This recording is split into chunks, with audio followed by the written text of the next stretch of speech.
Hello and welcome. This is This Evening. Good evening. We are live from Los Angeles, and today we are going to continue to talk about sex and intimacy.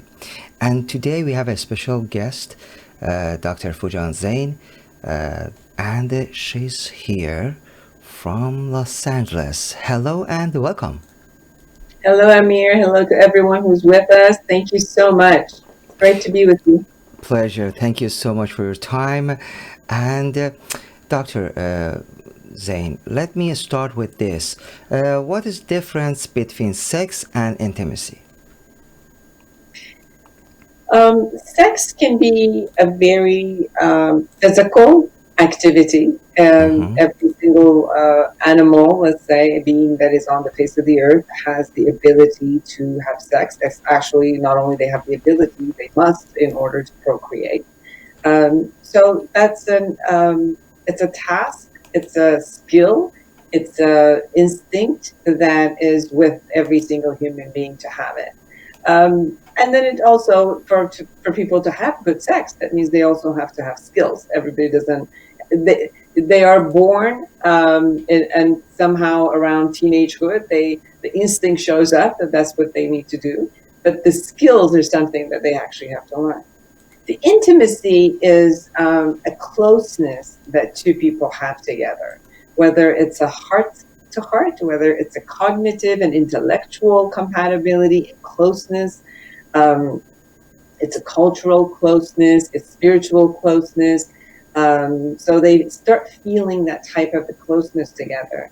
And the more that they allow themselves to be vulnerable with each other, they feel safe with each other, create a concept of safety and security, and open their heart, be authentic and open to each other. They can create that type of intimacy, which the combination of intimacy and sex is amazing. That's what people are really striving for and experiencing the experience. Like passion comes in when you really have that intimacy with the sexuality. Okay, then they call it making love, right? They call it making love, yeah. Yeah, exactly. Well, So, I how? think there are also Go people, ahead, Amir, please. that they have, they have sexual contact or intercourse or any type of sexual activity, and they have a lot, they have friendship together more than Mm-hmm. like the romantic side. I think there's also the passion of romance that is there, that um, there's a sense of belonging or an attachment sometimes also that comes with it. So people can have just sex with no closeness. They can have sexuality with closeness, but not necessarily a sense of attachment. And you see that in different types of relationships. Mm-hmm. And then you can also have that, which has the sexuality, it has the intimacy, and it has a sense of kind of like the attachment together. That becomes kind of like the romantic love and making love. Right, right. And which is so beautiful. So, the next question, I'm thinking how we can have a healthy sex when couple are not sexual compatible. Well, let's look at what comes up with non-compatibility. Mm-hmm. Some couples are not compatible because they're not at the same level of skills, right? Like if Mm-hmm. someone has had many sexual interactions that they've learned, but one person is a little bit more novice, whether there is just the beginning of the stage of experiencing sexuality, or they have learned one skill and they only continue that one skill and somebody else has more skills. So that might produce the non-compatibility. Another aspect of sexuality is the chemistry. And Mm-hmm. some people are not necessarily compatible on a chemical level. Um, and anyone who's had sex date with someone who's that had sexual chemistry, they get that there's a distinct difference. Like the bodies actually form a kind of a chemical together that it becomes like effortless. Mm-hmm. And they join together in a very harmonious way. And the emotions come up in a very harmonious way. So if they don't have the sexual chemistry, sometimes they compensate by having great skills. So they'll create compatibility with their skills. If they don't have that chemistry or not the skills, or they had the chemistry, but it changed. Maybe they got angry, they got a little bit separated from each other. They had children, and then the children kind of like shifted their relationship and they lost that concept. They can always gain it back. They can always come back and gain it back by getting closer together, forgiving each other, finding, time to be with each other, finding the newness and who each one of them is again at the later age and being together. But if someone never had the sexual chemistry, or they didn't even know they should have sexual chemistry because they've never been with someone who like, wow, they have the chemistry. You can't create the chemistry. People either have it or they don't. But they can definitely learn the skills of how to be with each other and how to be close and how to give pleasure to themselves and the other person and still have a great sex life. Even without the chemistry. So it depends on what the incompatibilities. Also, I think that people have sometimes a lot of expectations, but they're not necessarily looking at what is it that they're offering and how could they get better at such a skill, that they have some type of expectation from the other person to provide it for them. Pornography is one of those things that when people watch pornography, they hold kind of unrealistic expectations about what sexuality is with a mate and in long-term relationships.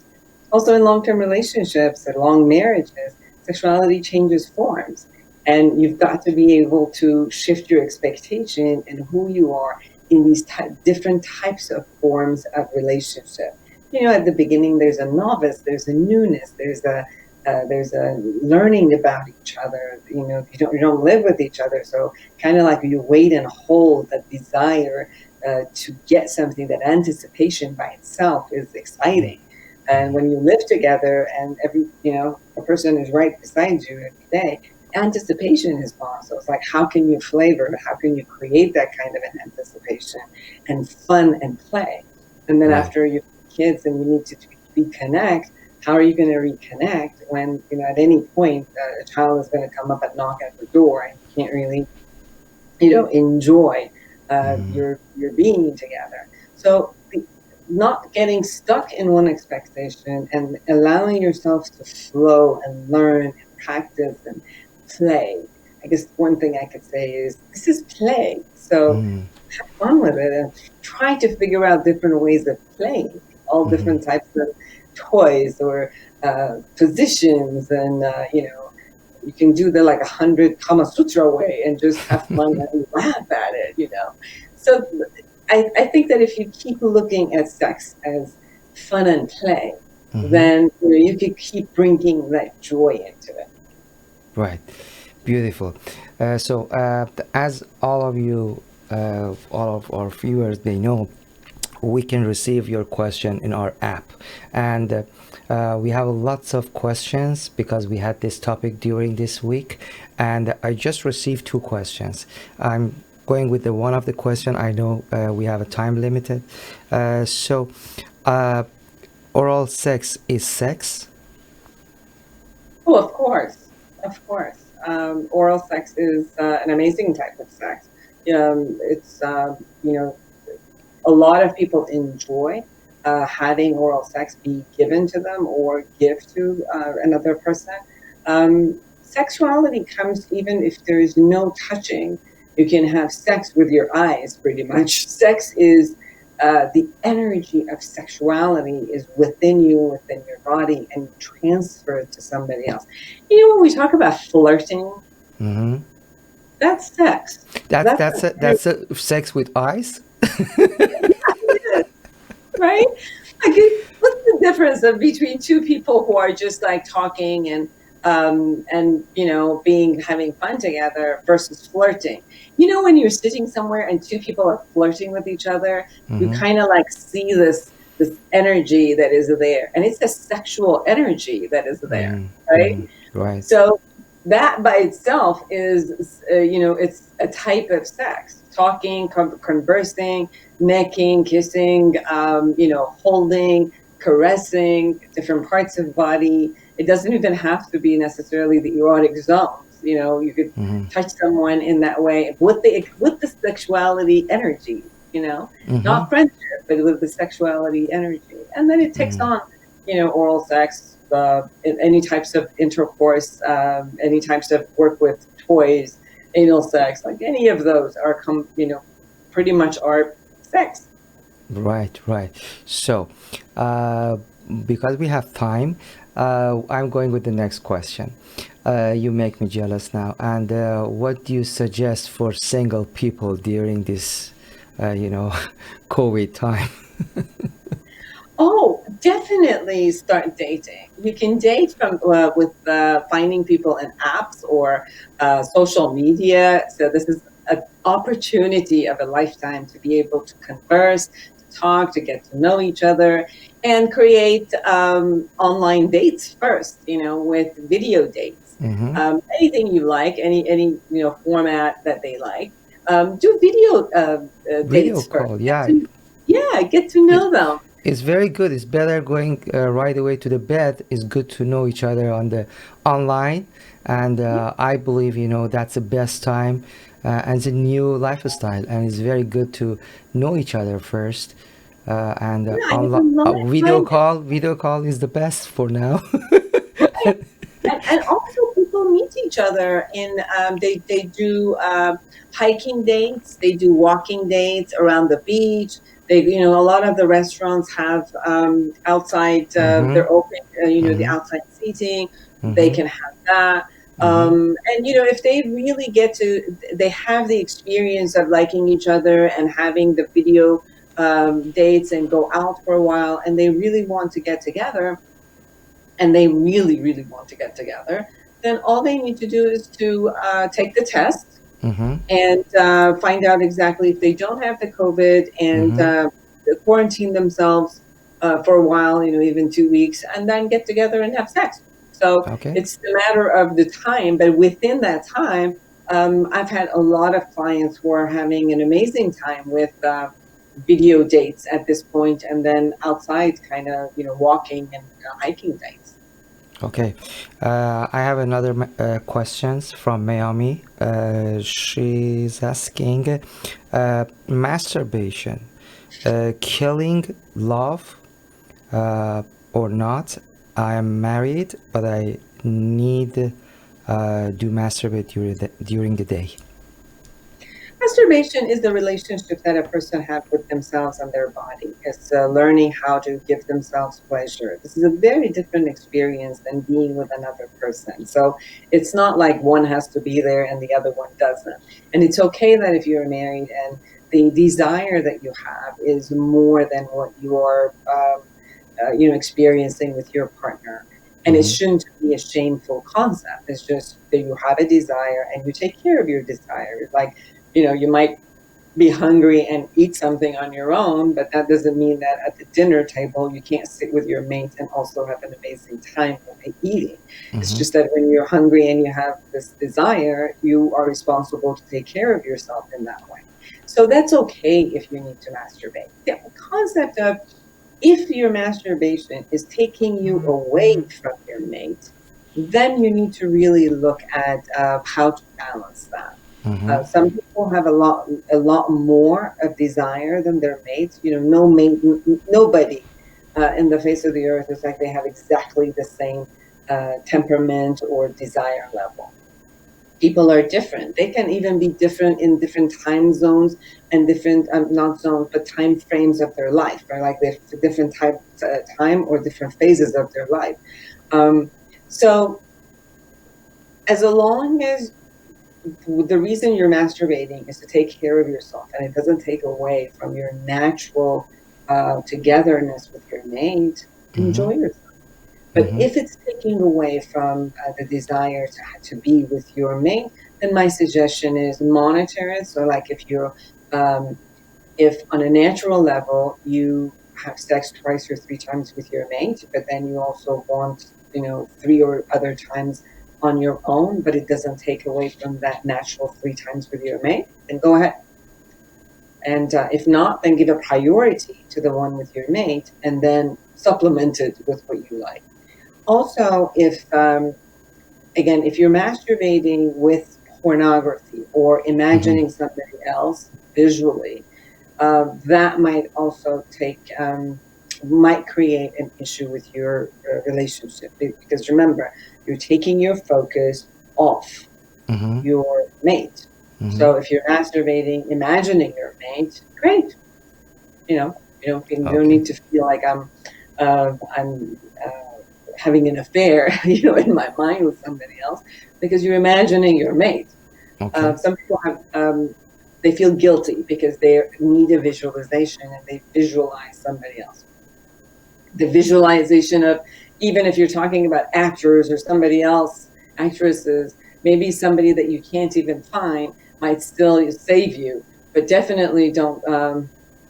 If you are married, don't imagine somebody else which is available to you, because now you've really split off and you're beginning to actually create an affair in your head and a fantasy that, one, if you continue, you might want to pursue. So these are the safe zone and then the danger zones, in a sense. Okay, we have lots of questions. This topic, we receiving hundreds messages every day in the last few days, and we just received a few more questions. I know our time is limited. We have a question about threesome. We have a question about oral sex again, orgy. So let's talk about all of them maybe next time, but this time in the next 2 minutes, if you want to just give us a key to improve our sex and have a better sex. Well, I think that it's important for everybody to know their body. Many people don't really understand what their body feels like, or needs and desires. And one of the things you could do is to test your body on your own, which is going and laying down on a bed or even a tub, and really just touching yourself and knowing what every part of your body really feels like and needs and desires, and what type of touch.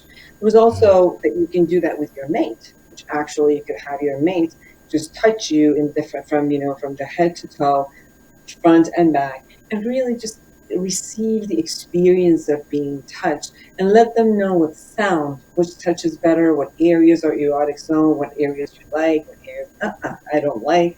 And this is an experience that you could do with your mate, and find exactly what are the parts of your body that you get ecstatic, and what are their parts of their body. Sex is something we don't talk a lot about with our mates, so my suggestion is go ahead and talk about it, and talk about all that you like, and guide your mate in how to be with you, because they can't. They're just having a guessing game. So it's important for you to share what it is that works for you. And don't be shy. This is a topic that most people don't want to talk about, and they're afraid, they're very insecure of, what if I can't perform, or what if I'm not that good? So what? You might not be that good. So, but you have to really know how to learn it. So if you pretend that I'm good when you're not, it's worse for you. So get the feedback. And if there are areas that you're not that great, ask your mate how they want, for them to show you how they want you to be with their body. And I'm positive that they want to satisfy you, and they'll tell you, like, guide them to do what you want to do. And I'm sure that you'll have a better sexual life. Thank you so much, Dr. Foojan Zeine, and www.foojan.com. One more time here, you can contact and call to Dr. Foojan. She's one of the best licensed marriage family therapist and psychologist from Los Angeles, and you're doing sex therapy, I know, right? Some aspects of it, yes. So some fetishes, some other things I don't, but mostly within marriages, I do work with sexuality. Couples. Okay. Yeah. Thank you. I appreciate for your time. Thank you so much, and see you next time. Thank you again. Okay. So, and now in this segment, we are going to talk to another expert, and also we have lots of good music for you. Still, you can send your questions, and if you have any issue, any idea, any questions, just go to our app or website and click on the chat room and send your messages. Stay tuned with me. I have a very good surprise for you. I love this song, and I'm sure you have lots of memory with this song.